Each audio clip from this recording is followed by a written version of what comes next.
มาภาพตุเจ้าวัดหนองตองหางดงจังหวัดเชียงใหม่มาพบมาปะญาติโยมเป็นประจำทุกวันในเวลาเดียวกันนี้และก็ทางสถานีวิทยุแห่งนี้ขออนุโมทนาขอบใจต่อญาติโยมทุกท่านทุกคนที่ติดตามฟังรายการนี้มาโดยดีตลอดทุกสารทิศต่างได้มีจิตเป็นกุศล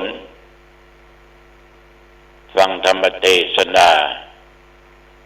อย่างเมื่อตะวันวาแม่จันหอมบ้านปะตึงสังกะแปงก็ได้อโลโทรมาบอกว่าแม่ก็ได้ฟังรายการนี้เป็นประจำได้ร่วมถวายผ้าอาบน้ำฝน100กองบุญต้องขอขอบใจเป็นอย่างมากวันนี้ตรงกับวันจันทร์ทุกวันจันทร์นั้นอาตมาจะนำญาติโยมทั้งหลายไหว้พระสวดมนต์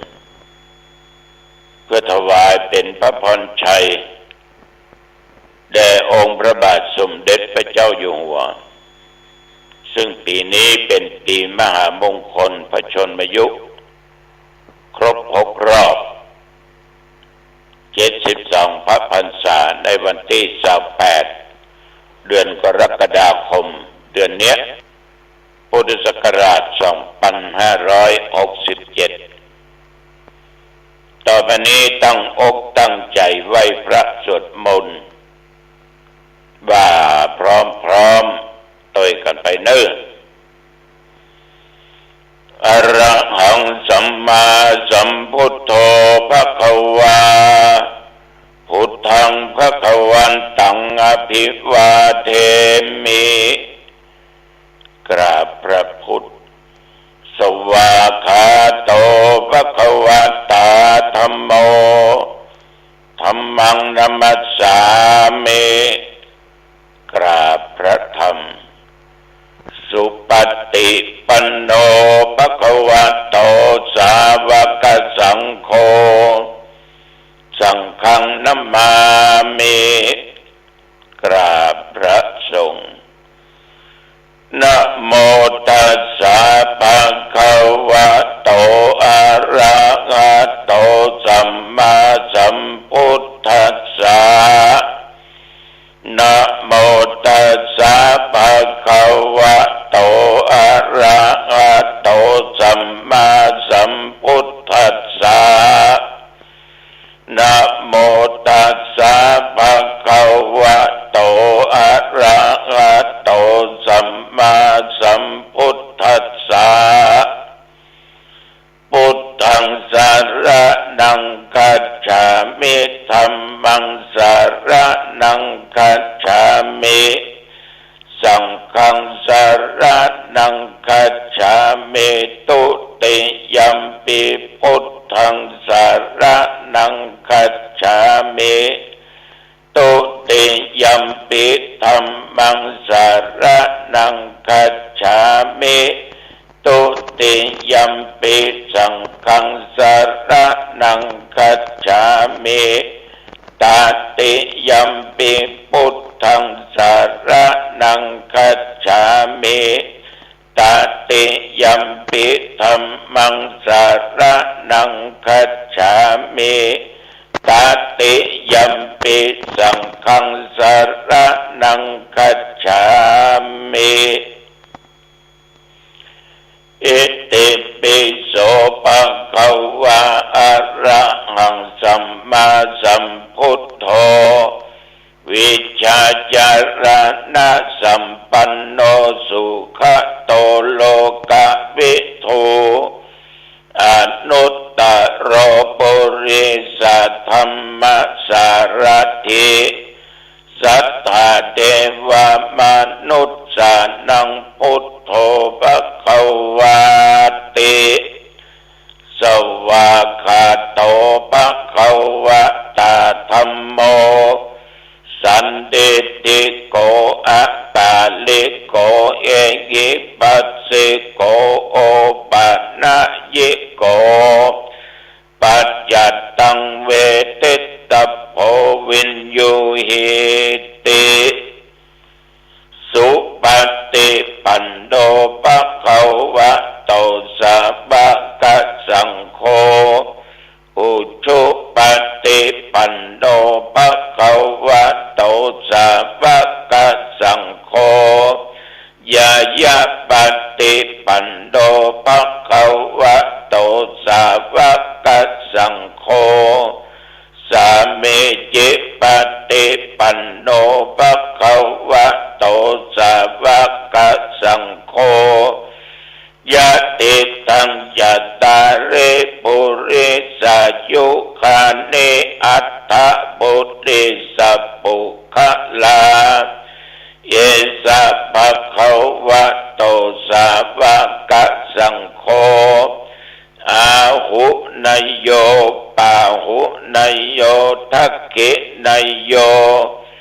อัญชเลกะระนิโยอนุตตรังปุญญเกตังโลกัสสาติยันดุนิมิตตังอาวะมังคลัญจาโยจะมานะโปสะกุนัสตโตปะปะปะโอโตสุปินังอากันตังพุทธานุภาเวนะวินาสเมนโตยันตุนิมิตตังอาวะมังคลัญจาโยจะมานะโปสะกุนัสสะโตปะปะกะโอโตสุปินังอากันตังธรรมานุภาเวนะวินาสเมนโตยันตุนิมิตตังอาวะมังคลัญจาโยจะมานะโปสะกุนัสสะโตปะปะกะโอโตสุปินังอากันตัง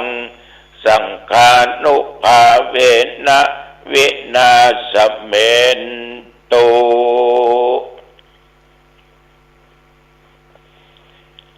มหาวชิลาลังการะโนไทยานังธรรมคติโยมหาปุญโยมหาเตโชขันติเมตตาทิธรรมิโกสัมพุทธมามะโกอัคโคสาสนัสสุปะธัมภโกไทยารัตถะสะอัตถยากัลลัญญานิปกุภเตภิกขุสาสนกิจเจสุสังคันติวิเศษโตอุปัฏฐัมปติเตสัญจปิตกัตตยสิกขนังจิตเตนะสาธุการายะรัตเถสัจฉันทการิโนการเรติวุติภาวายะรัตถสัจปัจจายะจาเอเตจัตตะพลันเยสังหิตักกัลลาสุเจตสา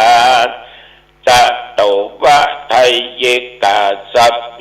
สัมมัคคาสันติชีวิโนปิญโยเอตังปิยายันติภวันติทันหะภัตติกาสัมมัคคิยาจัพเพสาสัพเพสังไทยะเทโสวิโลจตินานาเตเสสุปัญญาโตนิพพโยนิรุปปัตถโวอิทาเนโสมหาราชาทเวสัตตติสัมมายุโกอิทิเสมังคะเลกะเลเทมัสสะชยมังคะลัง ละตันตตยานุภาเวนะรัตนัตยะเตชะสาปรเมนทมหาราชาไทยานังนันติวัตโนจิลันเควตุทีขายุวันโนเปโตสุเขติโตภะโลเปโตยัสสะพัทธาปัปโปโตสัพพะมังคะลังสิริรัตเขปติธาตุเนจังพัตตลาเนปัสสัตโตสัพเพมะเกติกาเทวาอภิปาเลนตุนังสัทธาจิรันติทัตตุโลกัสสมิงสัมมาสัมพุทธัสสะสนันติภวตุสัพพะมังคะลังรักขันตุสัพพเทวตาสัพพะพุทธานุภาเวนะสัทธาโสติภวันตุเตภวตุสัพพะมังคะลังรักขันตุสัพพเทวตาสัพพะธัมมานุภาเวนะสัทธาโสติภวันตุเตภวตุสัพพะมังคะลังรักขันตุสัพพเทวตาสัพพะสังฆานุภาเวนะสัทธาโสติภวันตุเต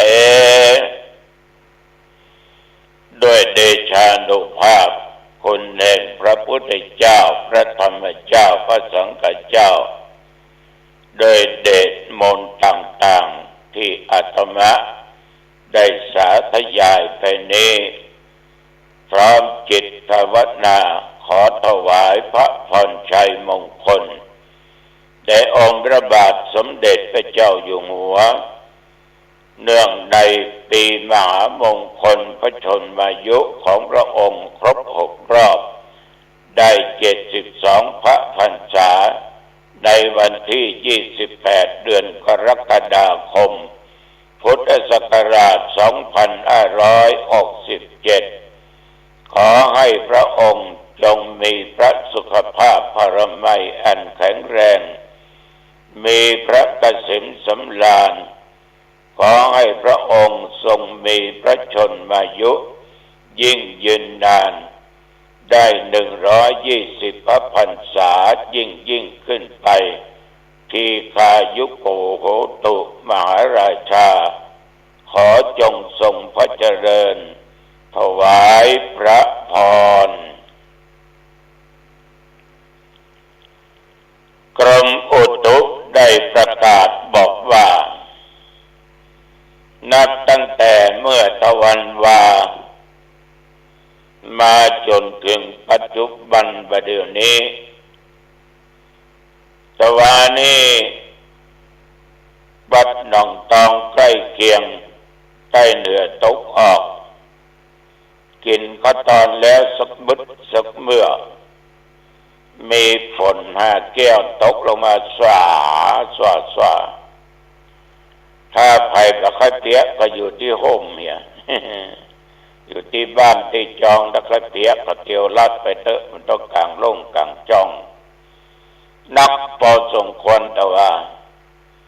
สำหรับลมก็มีหมอกประปรายเนี่ยมีทุกสารทิศ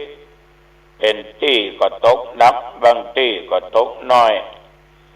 โยมเป็นบอกว่าตั้งสักกำแพงก็ตกบะโยมแม่ดิมก็บอกว่ามีฝนตกโยมโดยสะเก็ดก็ว่าตกน้อยนะทีนี้อุณหภูมิตะวันนี่ก็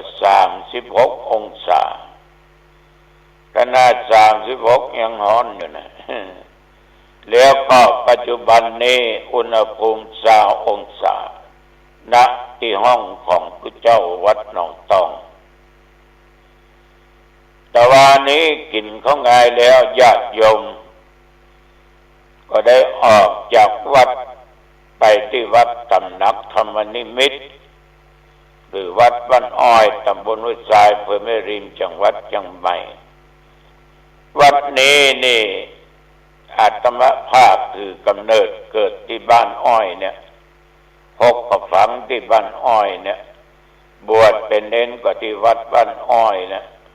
สมัยเป็นนานเลินละเป็นเจ้าอาวาสแต่ประเดี๋ยวนี้จากโลกนี้ไปสู่โลกหน้าละก็บวชเป็นเน้นอยู่ที่วัดบ้านอ้อยได้1 พรรษามาอยู่สลีบนเรืองแม่ริมอีก3 พรรษาบิ๊กไปอยู่บ้านอ้อยได้2-3 เดือนโชคชะตาพามาอยู่วัดหนองตองเมื่อปี06จนถึงปัจจุบันประเดี๋ยวนี้เนี่ยจนถึงปัจจุบันเนี่ยถ้าปี06มาถึงปัจจุบันก็ได้61 ปีเป็นเนนมาอยู่วัดหนองตองจนถึงปัจจุบันเนี่ยนะบ่ออกไม่ออกเหตุที่ไปวัดตำหนักตะวานี่เปิ้นกระทำบุญสืบชะตาส่งน้ำธาตุสาธุเจ้าเปิ้นไว้ครูด้วยกันตะวานี่และมีการอุปสมบทบวชเครื่องหัดเป็นผู้เจ้า3 ตนแล้วก็ได้เจริญเมตตาภาวนาเจริญพุทธมนต์ถวายปัจจัยทายธรรมบรรยากาศนั้นคนก็มากพอสมควรเพราะมีงานผ่านวันละวัน2 วันส่วนมากจะเป็นพี่น้องไตใหญ่โอ้ยนักหนาบ้านตึงโรงทานตึงโรงกินอาหารมื้อเพลนเลี้ยงตุเจ้าที่เป็นสงฆ์นิมนต์ไปเจริญพุทธมนต์อาหารเลี้ยงผู้มีเกียรติทั้งหลายผู้นำทั้งหลายกำนันผู้ใหญ่บ้านทั้งนายกอบตการอย่างการเจ้าหน้าที่ใช้เวลาในการทำพิธีต่างๆจนฉันเพลนั้นจบไปเวลา 11 โมงครึ่งมาถึงเที่ยงดีจะมาก็ขับมาที่วัดหนองตองมาสุกบึดสุกเมื่อกับฝนตกดังที่กล่าวฉะนั้นญาติโยมท่านสาธุชนท่านผู้ฟังนี่เป็นกิจวัตรวันนี้เมื่อคืนปะกันที่วัดต้นโจกเนอสรีลังกาเนอเมื่อคืนนะปะกันที่หน้าวัดสรีลังกาต้นโจกงานข้าวดำ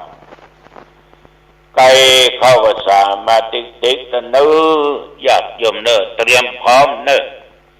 เตรียมพร้อมบางท่านบางคนเนี่ยญาติโยมถึงจะเป็นเทศกาลพรรษาบ่ใช่พรรษาประจ้างเถอะเปิ้นไปกู้ศีลกู้วันพระวันธรรมกู้วันศีลที่อาตมาภาพว่ามันเป็นวันแห่งพระพุทธเจ้าบางท่านเพิ่งก็ไปกฐินขึ้น15 ค่ำแรม14 15 8 ค่ำนิ่มเข้าไปถามว่าเป็นได้ไป8 ค่ำมันศีลน้อยตุเจ้าหรอศีลใหญ่เมื่อใดเข้าพรรษาออกพรรษาหรอเดินดับเดินเพ่งนะศีลใหญ่8 ค่ำในศีลน้อยเป็นจะนั่นไปหาเหมาะแต่ได้จริงมันบ่ใหญ่มันบ่น้อยนะญาติโยมจะไปเข้าใจอย่างนั้นนะแรม8 ค่ำออก8 ค่ำตุก็บอกข้อศีลถึง5 ข้อถ้าจะถืออุโบสถศีลก็บอกเมื่อ8 ข้อเดือนดับเดือนเพ็งก็5 ข้อนั่นเนาะอุโบสถศีลก็8 ข้อนั่นเนาะฉะนั้นญาติโยมคำว่าศีลมันมีใหญ่มันมีน้อยแต่ว่ามันไปเกิดจากความคิดของญาติของโยมคิดว่าถูกต้องคิดยังไงเนอะคิดยังไงอย่างใดก็ตามก็ออกไม่ออกแต่ว่าก็ได้อู้ถึงเรื่องการอธิษฐานเข้าพรรษาของทุกเจ้า ทีนี้สัตหะเมื่อตุเจ้ามีกิจที่ต้องไปเนี่ยนะจะไปที่ไหนจะไปนอนจะไปพักแรมนอนที่ไหนเป็นเวลา7 วันก็ดีอันนี้จะต้องสัตหะไปเมื่อสัตหะไปในญาติโยมภาษาเฮาก็บ่ขาดตัวไปเพื่อรักษาพยาบาลเพื่อนสาธมิกทุกเจ้าเดียวกันเนี้ยหรือบางอันก็ไปหาพ่อหาแม่ที่เจ็บไข้ได้ป่วย2ไปเพื่อกล่อมสาธมิกหรือว่าทุกเจ้าที่มันอยากจะศึกก็ไปไปจามือมันศึก3ไปเพื่อกิจของสงฆ์หรือว่าเพื่อกิจที่ตัวเองจะต้องทำไปหาวัสดุการซ่อมอาการก่อสร้างมาซ่อมแซมกุฏิวิหารศาลาการอย่างการอันนี้ที่มันชำรุด4ไปตามกิจนิมนต์ของตายกตายิกาเพื่อไปกิจนิมนต์นั้นเพื่อรักษาไว้ซึ่งศรัทธาตามไปก็ไปขัดศรัทธาเพิ่นฉะนั้นเทศกาลภาษาเนี่ยเขานิมนต์พระเจ้าประเทศเนี่ยไปหมดแล้วเมื่อวันเมื่อคืนไปก็กลับไปก็กลับเพราะว่าบางสิ่งบางอย่างเนี่ยเมื่อเขาจะจำภาษาอยู่ที่ไหนญาติโยมเขาจะเนี้ยจะใดบางทีมันเป็นอาบัติไม่ต้องขาดจากภาษาสมมุติเจ้าน้องตองไปจำภาษาอยู่ณที่ใดที่หนึ่งน้องวัดใดวัดหนึ่งเสนาสนะอันใดอันหนึ่งถ้าหากว่าถูกสัตว์ร้ายเป็นเสือเป็นงูเป็นยังโจรกาพูดผีปีศาจมาเบียดเบียนกาอันนี้ก็ย้ายได้ภาษาไม่ต้องขาดในสมัยก่อนพวกก็ยังถึงเป็ดผีปีศาจก็แสดงว่าเรื่องผีนี่มีมาเมินละเนาะมีมาเมินละผีเข้าผีสุก็ยังมีฉะนั้นญาติโยมเขาก็เคยถามกันว่าผีมีแต่กับตุเจ้าก็มีกันข้าบอกเขาเชื่อนะตุบ่เชื่อในพระวินัยเป็นยังว่าไว้เนาะผีเข้าสิงตุเจ้าก็ย้ายได้พูดผีปีศาจมาหลอกมาหลอนอยู่บ่ได้ก็ไปได้ญาติโยมนอกนั้นเสนาสนะที่อยู่ที่อาศัยถูกไฟไหม้น้ำท่วมมันอยู่บ่ได้ก็จะเป็นย้ายหรือบางอันเจ้าบ้านเจ้าจองพี่น้องเปิ้นอพยพหนีภัยอยู่นี่บ่ได้ละโจรก็นักน้ำก็ท่วมไปก็ไม่เลยย้ายไปย้ายตามชาวบ้านอันนี้ก็ไปได้ไม่ต้องอาบัติแล้วก็ไม่ต้องขาดในเรื่องของพรรษานั้นอีกประการหนึ่งญาติโยมขัดสนในเรื่องอาหารบิณฑบาตมันห่างไกลบ้านญาติบ้านโยมจะเดินทางไปบิณฑบาตก็ลำบากคนทางก็บ่ดีไปก็ยากนะอันนี้ก็ไปได้แล้วไม่ยิงหรือว่าญาติมาลบกวนเกลี้ยกล่อมมือศึกเตอะปิตุศึกเตอะตุลุงศึกเตอะตุอาศึกเตอะลูกศึกเตอะศึกมาเตอะญาติกันด้วยกันมาอยู่ด้วยกันนี่นะปัญญาเขาศึกกันหนีไปหลีกไปแล้วพบส่งในอาวาสอื่นจะแตกหรือแตกความสามัคคีกันไปเพื่อห้ามหรือเพื่อจะประสานความสมัครสมานสามัคคีซึ่งกันและกันอันนี้ญาติโยมถ้าไปกลับภายใน7 วันได้วันสัตหะไปได้ก็ดีแต่ถ้ามันจำเป็นต้องไปเขาก็จำเป็นต้องไปฉะนั้นญาติโยมท่านผู้ฟังทั้งหลายสิ่งที่ไปก็ต้องบอกว่าต้องลานั้นอันนี้ก็ ในพระธรรมวินัยนั้นถ้าเอาไปก็จำเป็นต้องผิดศีลผิดอาบัติเนาะก็ไปได้โดยไม่ต้องถือไตรจีวรไปครบ3 อื่นก็ได้นะฉันคณะโพธิได้เก็บอดิเรกจีวรได้จีวรอันเกิดขึ้นนั้นเป็นของตัวเองได้และนอกจากนั้นญาติโยมเที่ยวไปที่ไม่ต้องบอกลาอันนี้เป็นอานิสงส์การที่เขาจำพรรษาออกพรรษาก็ได้รับผ้ากฐินอันนี้เป็นเหตุย่อๆในเรื่องการเข้าพรรษาของพระเจ้าก็มามาจ่าวันผู้ขีดต่อน้อยวันนี้เวลาพอสมควรอายุวันโนสุขังพลังเนอไปวัดเนอภาษานี้นะเจริญพรดวงจิตที่มีสติดวงจิตตื่นรู้ออกจากสมาธิออกจากทุกข์ผู้ที่มีสติก็จะเป็นผู้ที่ตื่นต่อความดีงามดังพวกเรามีสติตื่นต่อความดีต้อนรับความดีมีสติก็ตื่นออกจากความทุกข์รู้ว่าความทุกข์เป็นไฟ